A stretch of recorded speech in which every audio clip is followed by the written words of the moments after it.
The most difficult version of love is self-love. When we say self-love, well, how does one love himself? Self-love is I take heartfelt action to my own benefit, physically, emotionally, which means I develop my breath. Physically, I develop my body to the benefit of my mental body, which means I'm meditating, to the benefit of my spirit, which means I'm in prayer. And if you can do each of these or one of these 10 or 15 minutes a day within a month, you're going to have a greater opportunity to experience what it is you've always been craving and everything that you've always known about yourself. Spiritual Fitness Podcast. And I'm back again for another episode. And today is going to be so incredible. I have a retired U.S. Navy SEAL, a best-selling author, and a holistic wellness pioneer, Christopher Lee Maher. And he talks about true body intelligence, trauma, being in the body, feeling the body, and living a life that's well aligned. Christopher, welcome to the podcast. How are you? Before we got on, we had a really great discussion about the Ravens and the Eagles. He's from the East Coast. He lives in LA, but he's actually you're in Thailand right now, right? Yeah, I'm in Thailand in Chiang Mai at a health resort called Dow Gardens.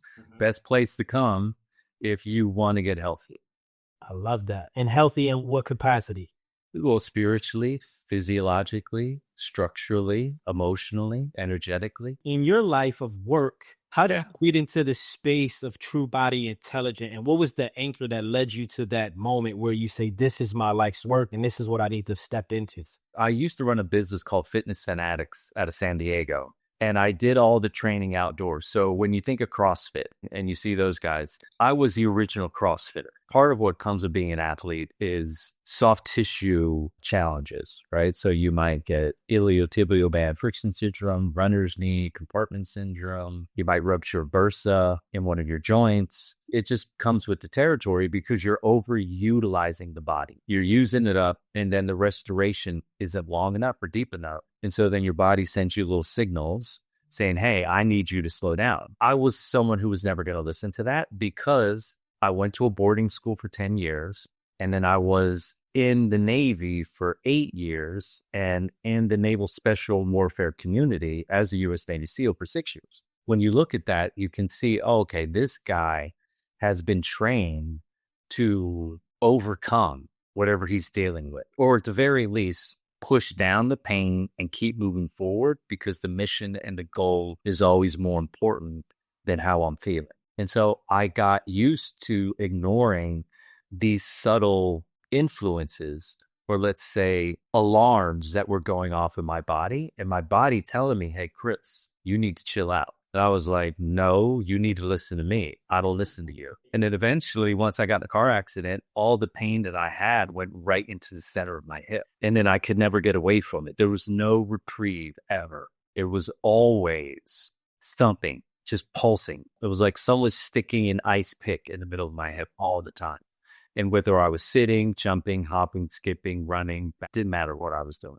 Even when I was sleeping, if I was a side sleeper that night, there was going to be a point where I woke up and the hip was really throbbing. I'd have to switch positions, like constantly. I could never get away from this. I would say the pain was probably the catalyst. I was never the person who was waking up when I was conscious, that was thinking like, ooh, I want to be of great service to the world. Now, when I was a kid and I was going to church and I was hearing the stories about Jesus and what he was doing, I can remember that like 7 to probably like 14, I was hoping that I could do something of great value. Once I started to develop my identity and I started getting recognition and value, that I had value from being an athlete and using my body, then all those ideas went out the window.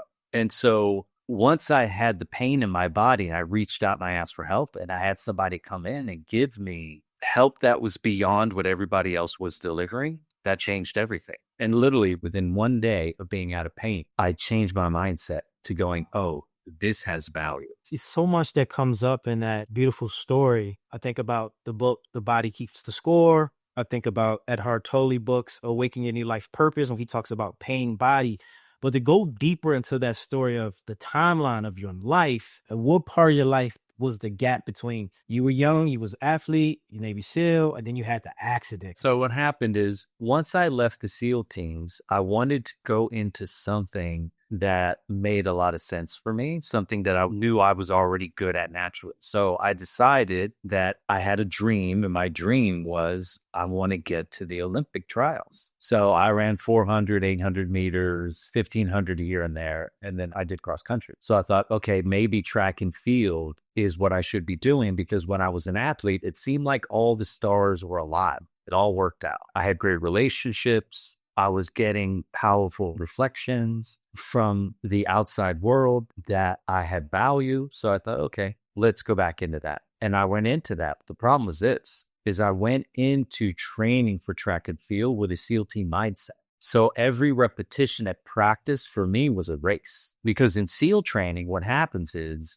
the instructors measure the boat crews up against each other. In the boat crew, there's 7 other guys, right? And every day you're doing a different kind of race. And whoever wins the race gets more rest. And so you wanted to be in a boat crew where guys put out 110% so that you could get some rest and relax. Otherwise, these other guys, they had to do twice as much work. So I said, okay, if I can motivate my boat crew to always be the winning boat crew, then my body won't be as beat up as these other guys. And so I took on these mindsets that were they were limiting beliefs. They worked in the SEAL teams, they worked in the military, but they didn't work in the real world. And I kept running these limiting beliefs while I was training for track and field. Literally every single repetition was a race for me. And the body can only race so much. It's like, we were talking about the Ravens and Eagles. When these guys show up to work on Tuesday morning after they get a day of rest, they don't have the pads on. They're not smashing into each other at 110 miles an hour. Or let's say technically 20 to 22 miles an hour. They're not doing that. They're resting up and then, preparing mentally, preparing emotionally, keeping their strength up. And then they're doing their race, their game on Sunday. And then they get another 6 days to restore themselves. Nope, not for me. Every single day was a race. Every single practice was a race. And I was putting in more tension. I was putting in more stress. I was putting in more distortion than my body could recover from in the 24-hour period. And then I started to accumulate. And then when you accumulate more tension, more stress, it transforms into physical tension. And then that physical tension, because your muscles attach to tendons that attach those muscles to bones, you get what's called structural distortions. And now I'm training in a body that's structurally distorted because I am unable to recognize that I need rest. And the thing is, not only rest, but we can't rest the mind, because I experienced that in life where being in Hollywood, being a former athlete myself, it's always about what I could get, never about what will be coming. And then if I become a new thing, it's like, what's the next thing? So I ran life. I never felt in my body. It was always in my higher ups. I have all this information knowing, but I wasn't feeling life. So anything I would gain didn't really feel the way it looked because I wasn't present in it. And so I ran from my body. And that's why I was asking for you when you had that accident. I believe the body keeps the score. The body knows better than we do. But like in my instance, I spiritually bypass a lot of my feelings and emotions because of fear. I don't want to feel the pain that my body is trying to get me to feel, to transmute it, to go into the next level of my life. And you said pain is a catalyst. And I don't know if you have the answer to this question, but in my research, when I study great people, great leaders, athletes, entertainers, I feel there's a pattern of a lot of pain. But with that pain, they know how to transmute that to gain. And I'm not saying this is an absolute truth, but I believe, based on what I'm seeing, that in order to have a great life, one has endured some type of pain. Do you agree with that? Like, what is the correlation or the equilibrium to that formula of life within the body? Why does that measure up that way? When we look at the body and the brain and the nervous system, we want to think about stages of growth. Every human has a conscious mind. They have an unconscious emotional body, which is accessed through the breath. They have a subconscious physical body, which is accessed through position and movement and instinct.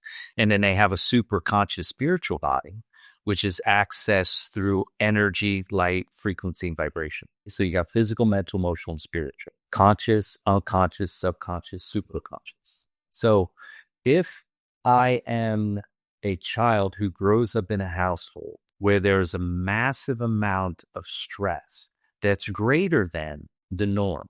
So my precognitive years, my first 7 years, which is stored in my subconscious, stored in my body, is more resilient because those stress levels between womb and 7 were greater. Or the opposite is also true. If I was able to manage that stress load correctly, it sets me up when I get into the real world much later down the road to be able to have and deal with greater amounts of stress so I can be more successful. But let's say this person wasn't able to handle that stress. The stress load was greater than they could manage. Then it means that stress is stored somewhere, and that stress can cause them to implode. And what that means is when they implode, they shut down emotionally when the biggest moments come. So let's say we can look at somebody like Patrick Mahomes, like Josh Allen, like Jalen Hurts. So we got Patrick Mahomes and Jalen Hurts on the left. We got Josh Allen and Lamar Jackson on the right. For those of you who aren't athletes, these are quarterbacks in the NFL.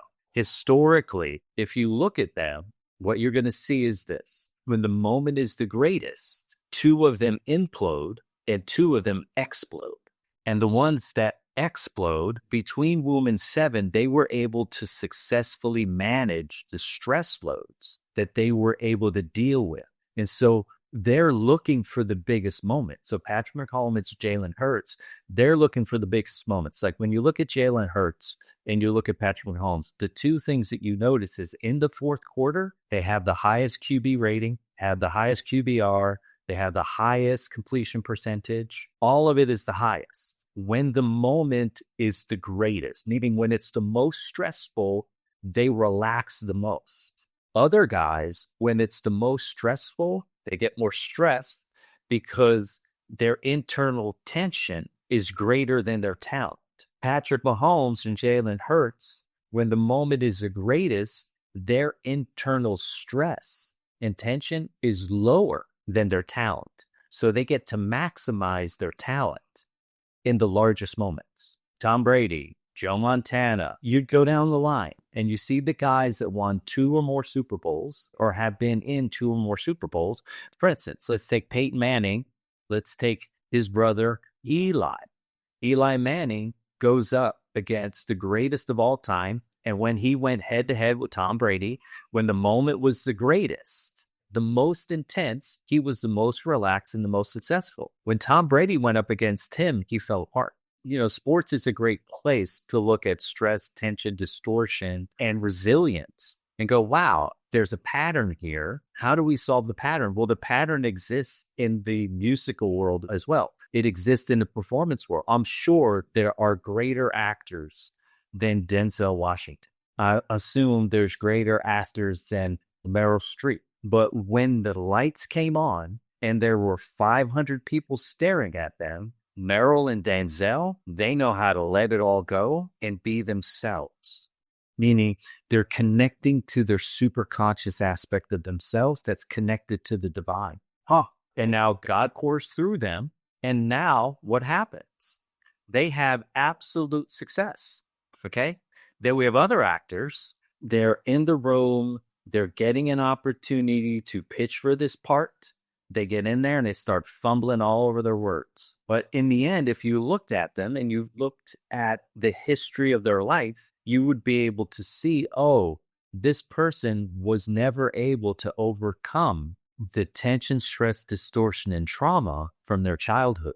And so when that biggest moment came, instead of exploding with love and light and presence, they imploded and they shut down emotionally, and all their gifts were no longer accessible at the highest level. Okay. To someone who didn't grow up with the energetics of resiliency because they had to, no matter their circumstances, Baltimore's a very intense environment that I had to live through, as well as other people all over the world. How do you build a vessel or a body where you can embrace the stress of life, embrace the pressure, embrace the challenge, to have greater authority over that moment and feel as present and calm as possible to succeed. Is that even possible? Yes, of course. This is what my work is about, true body intelligence, because everyone was given a different childhood, but how you were reared as a child should no longer determine the outcomes as an adult. Well, when my mom grew up in a stressful household in the sense that she had someone break her physical, emotional, and sexual boundaries when she was young. And so, of course, she never felt safe anywhere she went after that moment, because if there's a man in the field, the woman's never going to feel safe. So she was unable to maximize the potential and the gifts that God gave her. But if this is 2025, if I had access to my mom when she was 17 or 18 or 19 or 20 years old, I could have easily interfered with that pattern, transmuted that experience, turned that darkness and that shadow into light. And then the exact opposite thing would have happened. Instead of taking her own life, which is what she did, she committed suicide at 29. What she would have done is she would have devoted her life to saving other people's lives. So in 1976, you and I weren't available to help people who were stuck in these debilitating patterns that suppressed their light and their power, their frequency, vibration, their love, and their presence. Now it's 2025, so any human in the world can get on the internet, can find somebody like you, can find somebody like me, and they can start to figure out ways where they can slowly start to diminish their lifetime accumulated stress loads, their lifetime accumulated tension loads, and their lifetime accumulated trauma loads. And if they can reduce that, as that reduces, what happens is their power is going to raise, their vibration is going to raise, the light's going to raise, the presence is going to raise. So it really is about reduction and having a successful pattern interrupt. And what do we want to interrupt? We want to interrupt the fight or flight response. So when Lamar and Josh are in the fight or flight response, when the moment matters most, they shut down because the blood moves from the prefrontal cortex to the amygdala. And Jalen and Patrick, their blood that's in the back of their brain moves to the prefrontal cortex. And now they're able to access all of the experiences necessary in order to have a successful play when it's all on the line. That's the difference. Well, guess what? I work with Penn State University's wrestling team, which is the most prolific sports team in the world. They've won 12 of the last 14 NCAA championships, like ridiculously successful.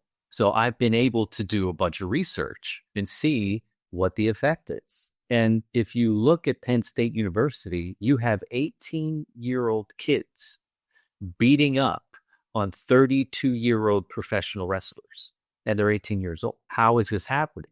What's happening because we create a successful pattern interrupt. We turn on both hemispheres of their brain, so the masculine and the feminine are both available. And now when they go into a moment, their brain is more dynamic, and so it sees more options. When you're in that fight or flight response, you move out of dynamic thought into singular thought, and you only have a couple options. Well, imagine if I can see 6 options and you can only see 2. I have a distinct advantage in making my dreams come true. I have a distinct advantage in building the kind of relationship that I want. Let's say my lady's freaking out. I have multiple options. Instead of shutting her down, I have the option to listen, to do active listening and reflect back to her that I'm hearing what she's saying. I have the option to walk away because she's gone too far. I have the option to set a boundary. I have the option to communicate clearly on how I'm feeling affected by what she's saying. But if I'm the fight or flight response, I got 2 options. I can either say or do whatever I need to do to shut her down, or I can walk away. So when we talk about resilience and we're looking at the individual, or we're looking at the family, or we're looking at the community, the culture, the nation, the globe, we want to be thinking as an individual, I am also part of a family. As an individual, I'm also part of the community.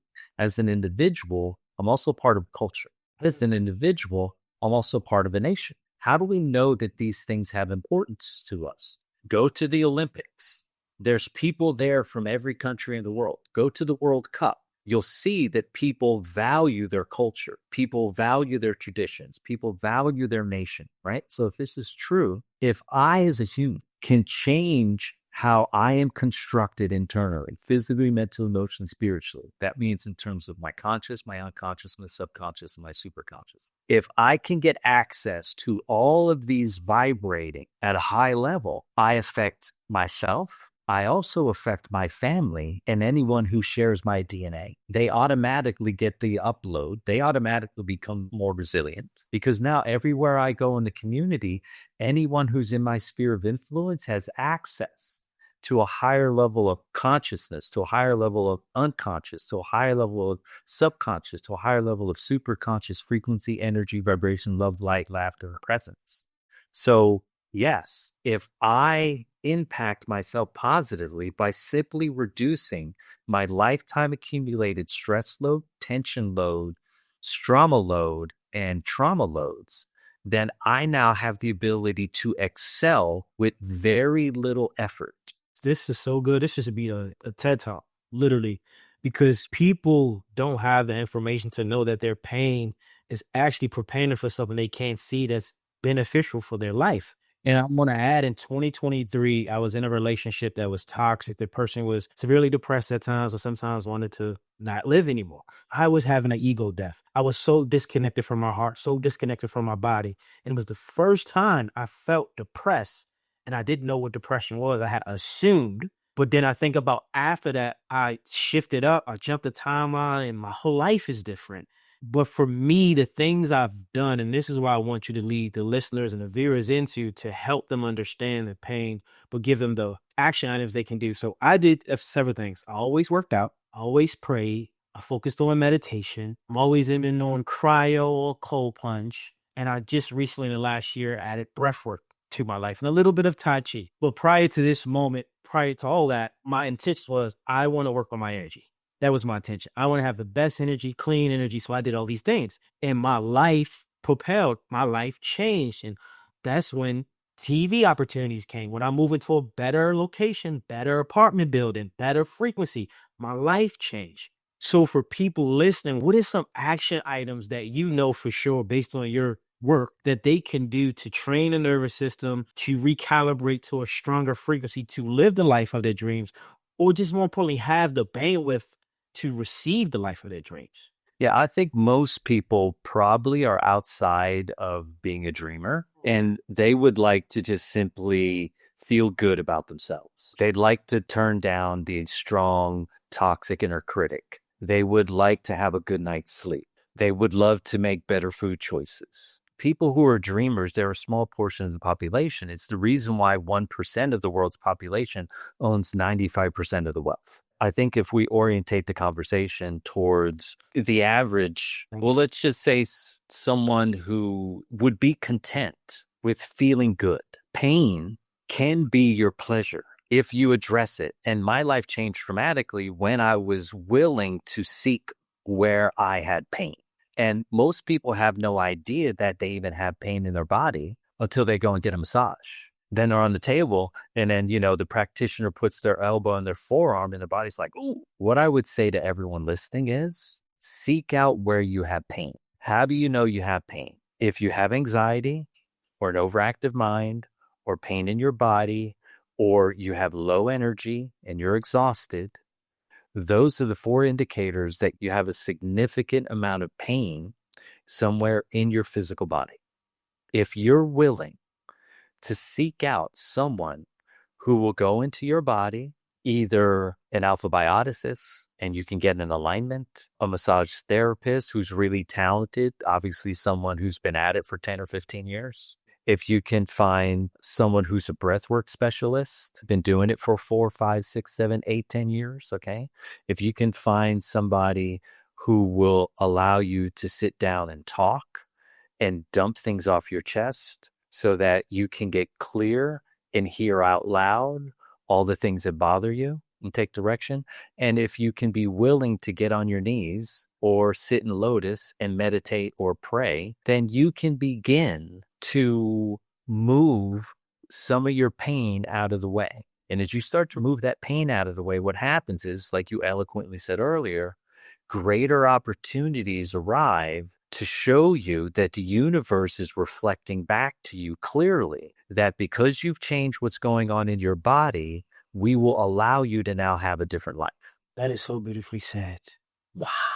And it's that simple, but hard to understand when you don't have the tools, the people, the support. There's free support on the internet. You can look up a guy named Mantak Chia, and he will teach people. He has all these things already recorded. He's got the 6 healing sounds, which will take the stress out of all of your yin-based feminine organs, which would be lung, spleen, heart, liver, pericardium, and kidney. He also has a practice called the inner smile, where you learn to smile into your organs and raise the chi and energy. And it's unbelievable how effective that is. And then you've got the microcosmic orbit, where he will teach you how to circulate electromagnetic energy through your central channel, which will start to restore and repair and amplify how much energy that you have access to. Those things are free. You have zero excuses. There's people on the internet that have left meditations that are free. You simply have to get on YouTube and watch. There's people who are doing breath work on YouTube that's free. It doesn't cost you any money, but what it costs you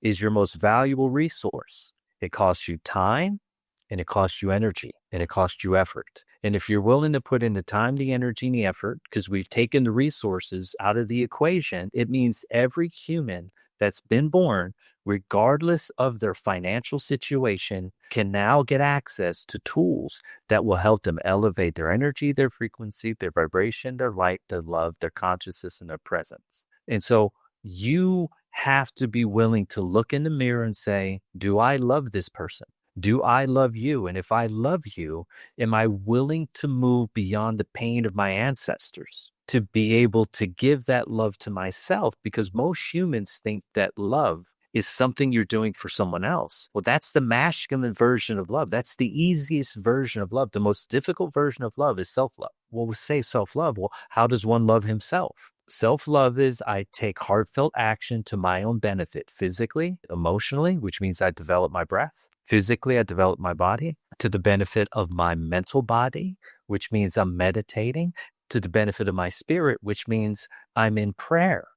And if you can do each of these or one of these 10 or 15 minutes a day within a month, you're going to have a greater opportunity to experience what it is you've always been craving and everything that you've always known about yourself. But you have to be willing to put in a little bit of time, a little bit of energy, and a little bit of effort. If you're unwilling to do that, I can promise you, you will only have the life that you have now. And as you age, because you have less potential youthful energy and less youthful hormones, you're aging, your opportunities are only going to go down. And what we want to do is go, wow, we're in a different place in the world. You mean that every single human can become who it is they really came here to be with a little bit of effort, a little bit of time? Sure, of course they can. Yeah, and that's why I tell people energy is everything. If you can work on your energy, which is your body, your mind, your consciousness, frequency, your spiritual self, and this is what spiritual fitness was created through spirituality and fitness. When I was in that dark night of the soul, I know I could go to the gym and get the medicine and therapy I needed for my body. I know I can sit silent and pray to God, to a higher self, to know that I will feel better. Not that my circumstance would change right away, but eventually it opened me up to receive more light, more guidance, more opportunity. And through chaos, I was able to be innovative with something like spiritual fitness. When you hear spiritual fitness, what does it mean to you? And when you think about authenticity and integrity, how does that help us live a better life and not be so stressful? So authenticity and integrity, the way that it helps us, it allows us to build inner self-esteem. The thing that's important is to make a distinction, right? There's inner self-esteem and there's outer self-esteem. Outer self-esteem is what I do to the benefit of others. Inner self-esteem is what I do that's solely to the benefit of myself. So if I tell myself, hey, and I get up at 5:30 and I go to the gym, even though I would like to turn off the alarm and go back to sleep, I'm building inner self-esteem. But when I tell myself I'm getting up at 5:30, I'm going to the gym, and I shut off the alarm and I stay in bed, I'm actually lowering my inner self-esteem. And inner self-esteem is, to take this full circle to where we started, inner self-esteem is the one factor and determinant of someone's success. That's what all the greats, the great musicians, the great financiers, the great real estate moguls, the great teachers in the world, the great parents, the great mothers, the great wives, the great husbands, they all have this one thing in common. They have a high level of inner self-esteem. People who have a low level of inner self-esteem were unloved and ignored and abused and treated poorly as children by their parents or the people who were responsible for raising them. And the way that you defeat your childhood that was negative is by building inner self-esteem, because your inner self-esteem will overcome your shortcomings. What does spiritual fitness mean to me? Spiritual fitness for me is my willingness to show up and be consistent in spiritual practice. For some people, they're spiritually fit with meditation. Some people, they're spiritually fit with physical fitness. Like, that is their spiritual way to go. Like, they're building a beautifully balanced, strong, fit, fast body. And that's the way that they're going about it. Other people, they're showing up to church Mondays and Tuesdays and Wednesdays and Thursdays and Fridays and Saturdays and Sundays. Other people, they're volunteering in their community. Whatever it is that gets you going, whether it's physical, mental, emotional, or spiritual, it all affects your spirit, because your spirit is your superconscious. Light, energy, frequency, vibration, and presence. All of that is what makes up your material body. Everything that you're doing to raise your energy, your frequency, your vibration, your light, and your presence is focused on spiritual fitness. But spiritual fitness is directly connected to consistency. That is so good. Because in those dark moments, that's all I could go to, Chris, was the gym and prayer. That's all no money, no opportunity. No one could give me advice. That's the only thing that was giving me something back. In that moment when I was talking to God, no one in the flesh could help me. And God was like, come to me and surrender, let go, allow. And then, like, I had this fear over my body in those moments. I just said, you know what? Forget it, man. Whatever happens, I'm okay with it. Like, I was fighting it. And it wasn't the thing that I was afraid that was going to happen. It was the energy of the moment that was taking my body. And I was given that power. And with your acknowledgement of it, that's what this podcast, you coming into my frequency, because I believe I don't just attract people onto my podcast because I got lucky. I didn't even know there was a you out there. I'm so happy that you are available. Sometimes in my journey, I feel alone studying spirituality and unconsciousness and, meditating, hiking Machu Picchu, plant medicine, all the things I did that I was called to do. I feel sometimes like it's just me. We're the brothers. We're the brothers that can come along and we can stand together with a healthy masculine as we still work on ourselves to provide a better world for those who need it, who the universe bring into our vortex. And everything you share makes me feel good about where I'm going and where I'm at, because sometimes it's hard to be like, man, what is going on? Even if you have all the knowledge, but to have another person like yourself of, just morals and principles, and you've been through it, real wisdom, body wisdom, not just knowledge from life, but body knowledge from life and intelligence, then I know, okay, we're going to be all right, because that's the full integration of wholeness, the shadow with the light, you bring it together, the divine union within, divine masculine, divine feminine, super consciousness, love, light, joy. Not that we're being spiritually bypassed about our real emotions, but we're authentic in that expression, and it feels good. And I just really just want to honor you and give you your flowers, man. I'm just like, yes, God, these are the episodes I want. This is the type of wisdom and energy. And I also love the part that you didn't take a pivot, but you kind of reframed to make me think. And I want to go into just a little bit about chosen ones. Because I do believe at birth, some people are chosen to be great. Some people's souls are chosen to deal with more pain and frustration and challenge so they can gain, because it's not the thing they're doing was work. It's what's working through them that the world needs to feel and receive. And that's how I do feel that I've been chosen and called to do a mission in this lifetime. It hasn't been easy. It hasn't been hard either. It has been intense in a beautiful way, because I get to sit in front of people like you to know that this is what it's about. This is spiritual fitness, body intelligence. The body keeps the score.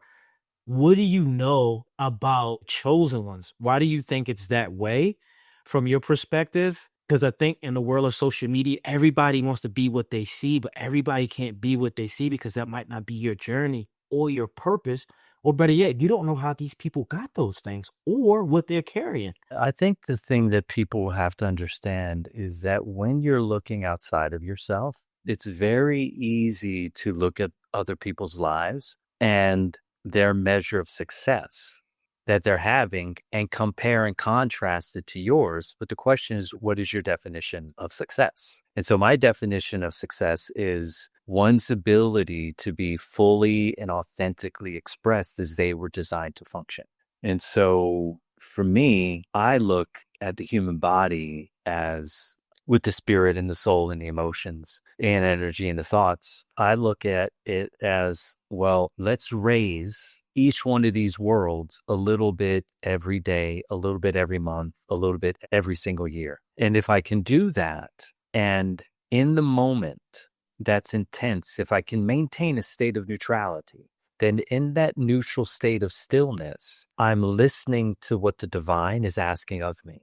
Yet, if I'm seeking so intensely for recognition of a perverted version of success, then what's going to happen is it's going to be difficult for me to hear the higher voice because I'm going to be listening to the ego's voice. When the ego competes with God's voice, it always loses. You can never win. And the question is, why would you ever want to compete with the divine? And the only reason why you would ever do that is because you're locked into what's called separation consciousness, right? Well, think about it like this. When Einstein came up with the theory of relativity, E equals mc squared, and modern science has built all of their understandings of the material world on that false premise. What I mean by that is limiting presence. What was missing was consciousness. And so what it should have been is IC equals mc squared times the speed of light, which would be individual consciousness equals mass consciousness times the speed of light. If anyone understood that, then what would happen is science would be focused on consciousness and spiritual intent as opposed to mechanical outcomes. Well, in mechanical outcomes, we're studying the affect as opposed to the intent of the divine. And if we look at the intent of the divine, we could simply say that everyone is chosen to have the experience that they're meant to have. Let's say you were a king in a previous life, and as a king, you were unjust and unfair. And now you spend the next life being homeless, having to beg for other people's mercy. If you can embrace that homelessness and you can get and stand on the corner and walk up to strangers and put your hand out at their window and ask for $1, well, you're being successful. Like, we have to really look at what we consider success to be. And I believe that all beings are created equal in the sense that everyone has an aspect of that divine spark inside of them. What they do with it is relative to what they're asked to do. Meaning, because IC equals MC squared, it means that everything is connected.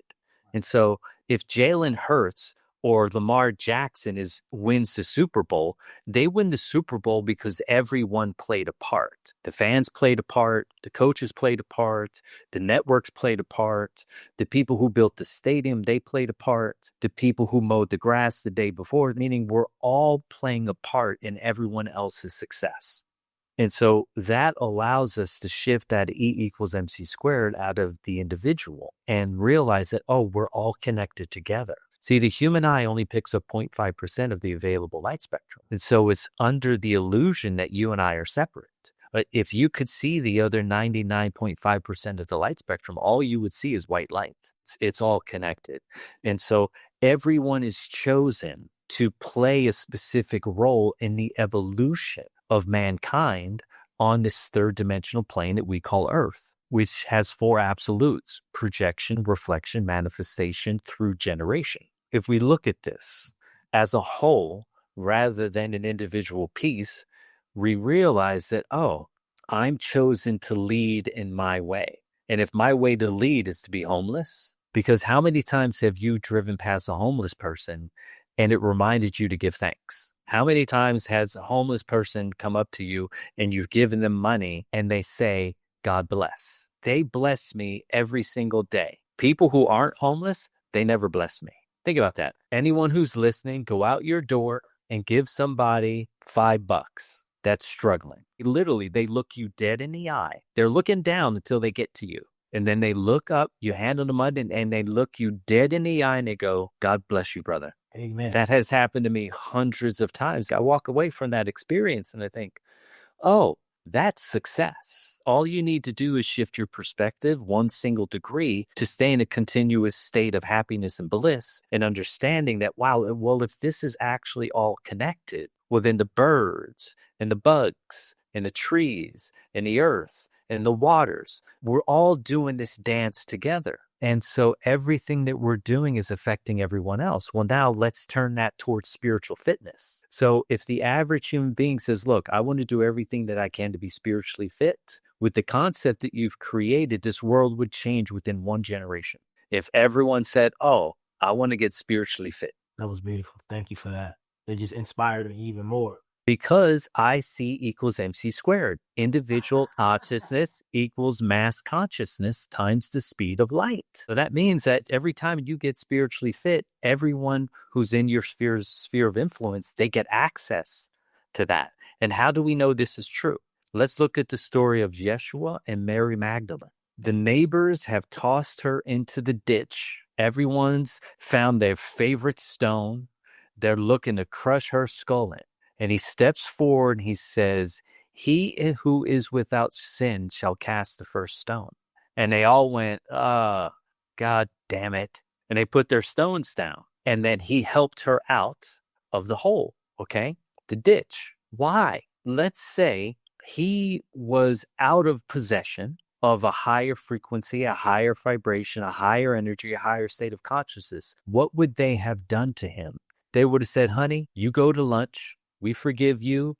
Grab this fancy little fuck. We're throwing him in the ditch. We're going to crush your skull. Well, why didn't they do it? They didn't do it because his nervous system was operating at a higher level of frequency. And because it was, they could immediately upload the consciousness. So when you get spiritually fit, everywhere you go, you're creating an impact on mass consciousness because your individual consciousness is higher.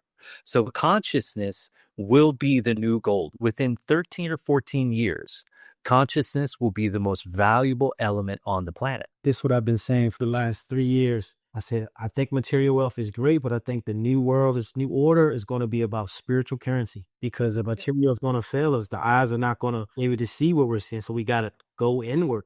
How do we work with you? Yeah, this is easy. Instagram, you go to Christopher Lee Maher, and that's Maher. I'm always posting podcasts that I've been on or my own podcast. You can go watch my podcast. There's 20 episodes where I give you a deep understanding of all the steps necessary to create a true transformation. I'll put all those pieces in place for you because spiritual growth is a science. I'm a scientist by nature, so I put the science there for anyone who wants to grow beyond their limitations. If you follow those steps and you put that in place, I promise you, you will grow beyond your limitations. Okay, so you can go to the True Body Intelligence podcast. That's on Spotify. And then you can go to truebodyintelligence.com. You can download the book. I have a course there called The 8 Stepping Stones to Inner Freedom. There's 8 modules and 8 specific transmutations. And if you take 8 weeks and you do one of these transmutations every single night, I promise you in 8 weeks, your life will be radically different vibrationally, energetically, frequency-wise, in terms of your light, your presence, like things will shift dramatically. And then people can access me through my book. I would buy the book at truebodyintelligence.com because I have it as an audio file. In the audio file, you can listen to it while you're going to work because I bring up concepts that are new to humanity. And so you want to be able to understand these. And once you understand them, you can never unknow them. And then once you know them, it's easy to apply it in the life. So there's a few ways. If you want to work with me, you have to read the book first. I love that. So you say you should read it or we should listen to it? Which one? If it were me, I would listen to it because there's reading the words with your eyes, and then there's listening through your ears, and the ears are connected to the kidneys, and the kidney is where your pre-heaven chi is that God gave you, and your authentic personality. That's where it lives. It lives in your kidneys. Wow, I've never heard that. People don't even know that. So when you listen to the book, you're taking it into your kidney. Your kidney controls the element of water, which has access to every aspect of you. So if you want the download to go into every part of you, you listen to it. If you want to keep it in the crystal palace in your mind, then you read it. If you want to do both, order the book, read it, and listen to it. If you order the one with the energetic attunements, you can already start raising your vibration. At the end of every chapter, I put in energetic attunements. I love this work. I love this life. I love people like you because you definitely are changing. You just changed the frequency of this podcast. Literally. All the information and the transmission that came through you changed. What I've always knew without information or logic to be true, because you are the living testament of it. You are truly in the body of intelligence, and you listen to it, and that you even have frequencies that you offer to recalibrate to. So people, go to his website, follow him, get the book, listen to this man. He's the truth. He's everything that God has created him to be, and then some. I'm honored to have you on this podcast. Thank you so much. This was a beautiful episode. People, download this episode. Go follow him, share, subscribe to the YouTube. Go to his podcast, the True Body Intelligent Podcast. It's 20 episodes. Get his book, get in his energy, and change your frequency.